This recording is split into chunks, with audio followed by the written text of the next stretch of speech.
Suva Olosholang, formerly known as Zaïre, is the Republic of Congo.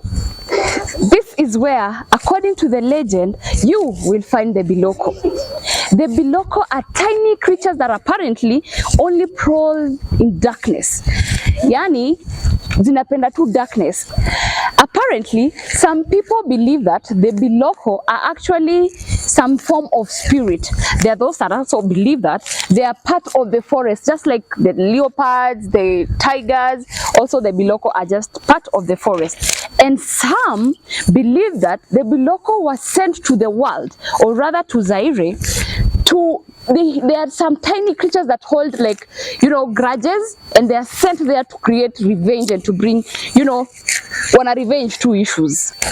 The Biloko apparently are they are just tiny creatures. They have very red, bright eyes, and they have teeth too wide that they can actually swallow a whole human being full. And it is also said that, or rather believed that, the Biloko only feed on human flesh. Lastly, the Biloko walk with bells. These bells, if rung, no human in the whole world can, ignore that sound. So it's like a trick they play. They ring those bells, and then when you listen to it and you just want to go closer to it. Wadao, for you to actually manage to go into the Congo forest, you have to have an amulet made of the lion's tooth. Okay, and the longer the tooth, the better the magic. Hautasikia when the bell rings, you will not be, you will not want to be drawn nearer to it. Wadao, first and foremost, before we continue with our beautiful story for the day, Happy New Year, and I hope you're safe and you're glued to the screen as we have very many entertaining stories that are lined up for you 2023. But before we go into that, I would ask you guys to like, share, and don't forget to subscribe. Also hit the notification bells below so that you can be notified about any video we'll be doing. Well, no doubt that. Kabla niwapotezee time, let me take you through this story about the Biloko. These are the creatures that are found in the deepest jungles where the vines and leaves are crisscrossed to create a forest that nobody would feel comfortable living in. But these particular creatures actually managed to live there. All right. So, once upon a time, long time ago, there lived this beautiful couple. Mzee alikuwa anaitwa Mama Do. Mama Do. Alafu the wife alikuwa anaitwa Victoria. Sasa Mama Do alikuwa ule hunter mwenye anajulikana kabisa, like he was the best hunter. He was the one who knows where to find the best meat, the best food to bring back to the village. But sasa Victoria alikuwa na feel so insecure that the husband has to keep going into this dark forest where apparently the Biloko lives. So kila siku she was nagging him not to go. So unajua vile wamama wanajua kunag kabisa.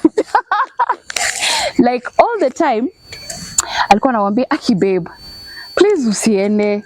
Unajua vile hiyo forest iko dark. Unajua vile hiyo forest iko na hao ma creatures. Please don't go." Ebu behave kama Mado. Unafaa kusema aje? It is my job. I am using it to get money, Kuna money hapa. Well, there was no money. But anyways, Mama Do would reluctantly refuse and would really like, "No, I have to go because I am the best. I am the best doing this job. And so, my darling wife, you have to be comfortable here. I'll just go and come back." And time and again, he would go and they will always come back. Although, most of the people from the same village would not come back. Walikuwa wanaenda, wanakuwa attacked, they would die huko kwa hizo manini, kwa forest. But Mama Do alikuwa na bahati sana. So every other villager who would go out there would look up to Mama Do. Like, yeye ndiye anajua what to avoid, which routes not to, cross and all that. So, Victoria kept insisting every day, "Please, babe, you're getting old. if you have to go, then take me. Like if you really have to go, then let's go together. I don't want to be left here alone, and you're getting old by the day. I want to be there to look out for you. Mama Do was so tired. You know the way women, we can nag and nag and nag. This guy was listening every day to the same song. Please, can we go? Please. One day he was like, okay, let's rest, then tomorrow morning we shall go together. Well, the whole night Victoria slept peacefully with a smile. That was a woman who was satisfied. She had the answer she needed. She will be accompanying the husband for the hunt. Early morning, mzee akaamka na other 3 guys from the village that were also going to hunt wakaamsha Victoria, wakajipanga, wakabeba vinini zao za kuhunt, wakajipanga na wakaenda kuenda sasa kuanza kutafuta mahali wataenda kurest in the forest now in the morning. So wakatembea wakafika now a place where they felt is appropriate for them to rest for the night and wait for tomorrow before they go into hunting. Sasa usisahau, this is not home. This is a forest where you just come, you hunt, you take whatever you're taking home. But because they had already gone so deep into the forest and did not find anything, wakaamua wajenge hut, walale hiyo usiku, alafu sasa kesho wa proceed kwenda hunting. Now, something I love about bonfires. Oh my God, it's been a while. I hope you guys enjoy some bonfires sometime. Sasa wadau waka create ka bonfire, waka create ka hut mali wataka, and they started making dinner. Victoria was busy now. She's a happy woman. You know, there's nothing that gives satisfaction than a woman mwenye ameshapatiwa kila kitu yenye anataka. You know what I mean. Now, the men sat aside na wakaanza kupanga vile sasa watajipanga for tomorrow. Wakaanza kusema wewe utatokea side ya right, huu mwingine left, mama Do yeye ndio kupanga, so atajua atatu divide aje kesho yake and all that. Jioni ikaendelea hivyo, usiku ikaingia, wakakula dinner. I'm assuming wakakunywa maji or something from the forest because I don't think they was soda or anything. Then ikafika saa ya kwenda kulala. Again, nakwambia this story of Mama Do and Victoria kind of reminds me of the Bible. When a woman keeps reminding you something again and again and again until it happens. So usiku akilala, Mama Do akamkaribia, alijua tu huyu hajalala. Anaona tu, unaonanga when you watch movies and then people are in the same bed, someone is watching is on the other side pretending they are asleep, but they are wide awake, they can hear everything you're saying. Yeah. Yes. Akaenda akawhisper kwa masikio Victoria, akamwambia, hey babe, tomorrow we are going to hunt, but this one you cannot come with us, so we will leave you here. But please, do not leave the house. No matter what happens, no matter what happens, do not leave the house. Stay inside, do not open for anyone. If you hear anything from outside, please, please, please, do not open. Akamkiss ka good night kachuo, wakalala. Asubuhi sana saa ile jogoo inawika 4 AM huko, they had to wake up and to go hunting. So wao wakamka wakapack vitu zao, shop, wakaenda safari, and they made sure the door was locked behind them. Victoria aliamshwa na akafunga mlango, and she was okay. She said she will not leave the house no matter what. Hii ndio ile story ya Adam na Eva. Usiguze matunda, but the first thing they did ni kuguza matunda. Aliambiwa asifanye nini? Asifungue mlango. No matter what happens, do not open the door. So she went back to bed like a very good woman, and she decided to rest as anangojea sasa wazee warudi. While she was in the bed, she could hear some noises from a distance. Anasikia kitu ka kengele. You see the way you ring the bell in school. Sometimes if the prefect rings only huku chini, the kids that are upstairs might not hear. Yeah. So sometimes lazima azunguke every floor with the bell. Sasa alikuwa nasikia there is a bell somewhere, but she was not so sure what the bell was about. Akaignore ya kwanza. As she was just resting, it got clearer and clearer, louder and louder and louder. Curiosity did what? Killed the cat. Yes. Woman decided, this is the time I'm going to open this door. I need to know. I need to know what that is. Remember when I started my story, I had told you the Bilokos had bells hanging around them, okay? And I said every time the bell would ring, no human being can actually ignore. So, usisahau alikuwa ameshaambiwa na bwanake, usijaribu kufanya nini? Kufungua mlango. Haya, akaamka, akaenda kufungua mlango. The sound was so sweet. It was amazing. It was like, you know, like the jingle bells just there. They are so aligned. Everything is singing nicely. It's soothing. Akafunga macho kwanza kusikiza the music. But she has already opened the door. The one thing that she was told not to do. Kidogo kidogo. Zoop. She said seeing like some leaves are walking towards her. Like some leaves were coming. But she was so into the music that she could not do anything. So she could not move. She was like, ile game, inaitwa statue? Yes. Alikuwa statue. Ako tu hapo. Like, amezubaa. Then the leaves were coming closer. The noise was getting louder. Everything was... And then, the Bilokos were there, standing by the door. Then one of them said, "Hi, we're actually very, very hungry. Can we come in?" But because that was the whole thing, the whole idea is once you listen to the bell, you cannot say no to anything that they asked for.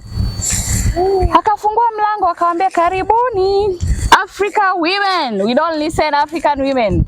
Not just African women, by the way. Women, we don't listen. Jamaa wakaingia ndani na wakaenda, they sat down. Then one of them was like, "We are really, really hungry." And I'm thinking Victoria maybe was taught, mgeni akikuja, unafanya nini? What do you do when visitors are there? Namkaribishia na chai. Bas. Sasa akaamka kwenda kuprepare food. And then these Bilokos were like, "No, we do not take food." Then she was like, okay. Now the voice of the husband started there. Like, I told you not to open the door. Do not open the door. Now she could, and then now it hit her. These things actually feed on human flesh only. Well, story drags. But at around 5 p.m., the husband was getting back. And as they were approaching the door, they are here walking, they are happy. All of them are there. The 4 guys, all of them came back safe and sound. So they are making music. I'm imagining they're whistling. Someone is making some music over there. Wanatembea na kanyama, nini nini. They're going to Victoria. Then halt. He sees something funny. Like the door is kind of open. Like, what happened? That door is actually open. I thought we said like aya we. Si tulisema ufunge mlango. Tulimwambia sifungue. Okay, so the door is open, right? Is it open? Is the door open? Yeah. Imefunguka. It is open. They walked towards the door. And as they were approaching the door, he saw a lot of blood. There was a pool of blood, a pile of bones, and nothing else. He kept calling for Victoria. Victoria! Victoria! 1 + 1 = 2. Seeing the pool of blood, the pile of bones, he knew that actually Victoria opened the door. Wadau! That scene is actually the end of my story today.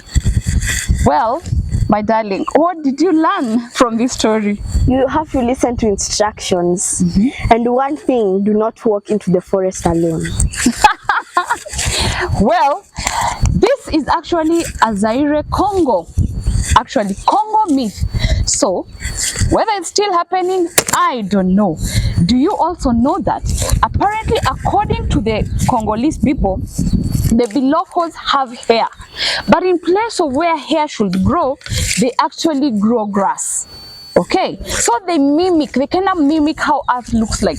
So when they move towards where you are, it's like you're seeing grass that walks. Yeah. Someone down there, because I know I have good followers from Congo, leave a comment down below. Tell us more stories about the Biloko, and one more story coming up, so watch out for it. And until next time, do not forget to like, share, comment, and subscribe. You can comment some stories we can do. Yeah, anytime, by the way, you feel like there's something you want to hear, because let me tell you, there are a lot of stories out there, but reading is the problem. Mimi niko hapa wadau, we shall do the stories for you. And this actually is an introduction to a new playlist. This one is called Paukwa Pakawa. Like, we'll just be doing stories, fun stories, myths, taboos, and you know, all that. This particular segment is an open segment that we're just starting. It's a new playlist where we'll be doing hadithi Paukwa Pakawa. When some of us were growing up, we used to listen to stories from our parents. Interesting hadithis are kale, and right now our kids don't have that. So this content is actually adult friendly and very children friendly. So even in schools, at home, just let your kids enjoy this playlist, because it is one of the most amazing fun segments that we are bringing up. And without any more stories, until next time, take care of yourself. See you soon, and thank you for staying tuned. Bye bye.